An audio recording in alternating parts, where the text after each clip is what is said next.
Número 1. Polly.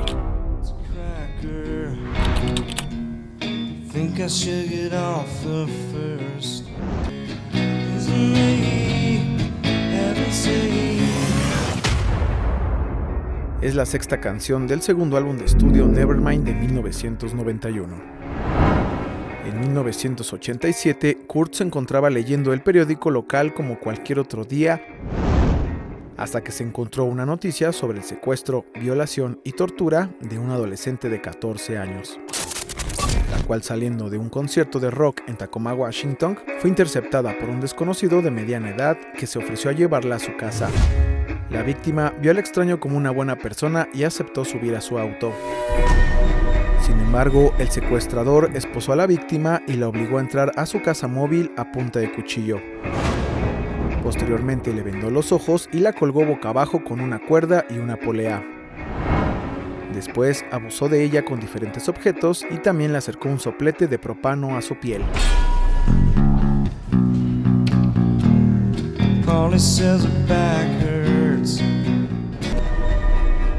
Por suerte, cuando el dueño de la casa móvil se detuvo en una gasolinería, la víctima pudo soltarse y escapar corriendo hacia unos policías para levantar la denuncia.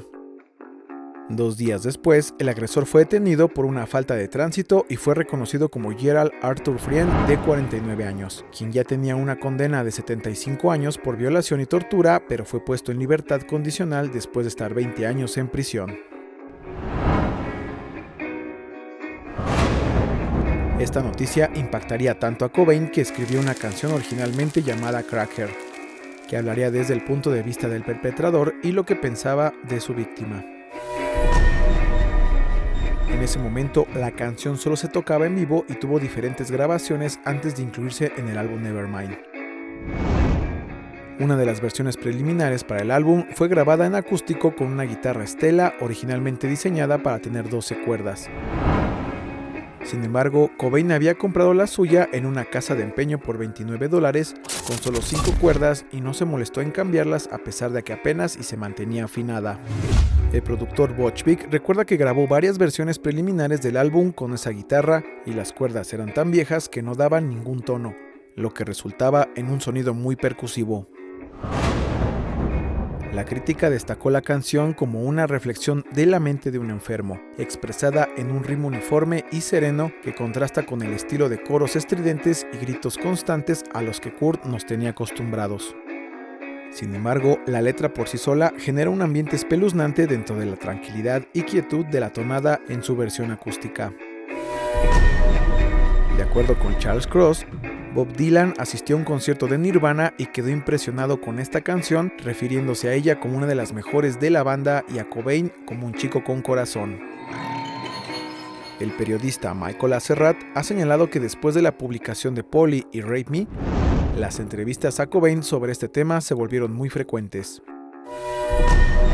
En 2012, Courtney Love declaró en una entrevista a Los Angeles Times que hoy en día ya no se puede escribir una canción así y que actualmente a Kurt no se le permitiría cantarla, lo cual sería bastante triste.